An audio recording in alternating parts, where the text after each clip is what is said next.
Donc le reblochon est une appellation d'origine contrôlée depuis 1958, qui aujourd'hui représente la 3e AOC française en volume en termes de fromage. Donc on est à peu près à 17 000 tonnes de reblochon produits par an. Donc l'appellation reblochon de Savoie, c'est une appellation qui gère 2 familles de produits.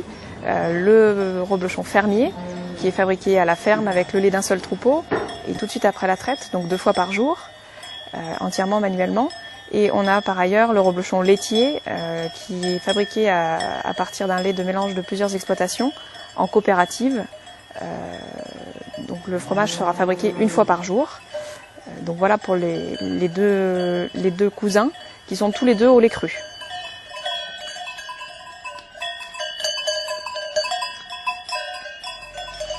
Alors pour la fabrication du reblochon, tout commence ici à l'écurie. Donc on commence par la traite pour pouvoir récupérer le lait. Donc ici on a une quarantaine de vaches qui font à peu près en moyenne une dizaine de litres par traite, soit 2 fois par jour. Donc on a à peu près 300 litres de lait à transformer matin et soir, tous les jours. Donc le lait arrive ici dans la cuve, donc à température de 34 degrés, à peu près c'est la température où le lait sort du pied de la vache. On va donc pouvoir le mettre caillé, donc à 34 degrés, donc on rajoute de la présure. Une fois que le caillé est pris, on va commencer donc la transformation en elle-même. On va commencer par décailler, c'est-à-dire qu'on va découper le caillé en tout petits grains. Donc dès que la taille de grain souhaitée est obtenue, on va pouvoir passer au moulage. Donc à l'aide d'un seau, on va prendre tout le caillé et le petit lait qui se trouve dans la cuve pour le ramener sur la table de fabrication.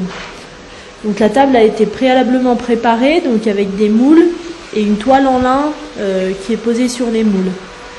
Donc tout le caillé est réparti sur la table dans les moules et le petit lait va commencer à s'écouler. Ensuite, on va former les reblochons un par un, donc en faisant des petits tas avec le caillé pour obtenir des fromages de bonne taille. Ensuite, on va poser un foncé en plastique et un poids. Alors le poids pèse à peu près 2 kg et il va permettre de presser le fromage. Avant la traite du soir, les reblochons vont être enlevés des moules et plongés dans la saumure. Donc la saumure, c'est de l'eau saturée en sel. Donc 2 heures après, on les enlève et on va les placer sur des planches en épicéa où ils vont passer tout leur affinage. Donc sur ces planches, ils vont être retournés tous les jours pendant à peu près 1 mois. Donc à la cave, les reblochons vont terminer leur affinage.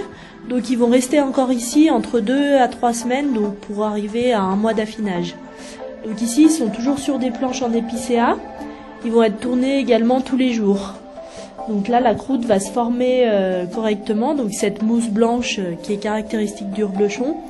Et le goût va pouvoir se développer pendant toute cette période. Donc après, ils sont bons à déguster.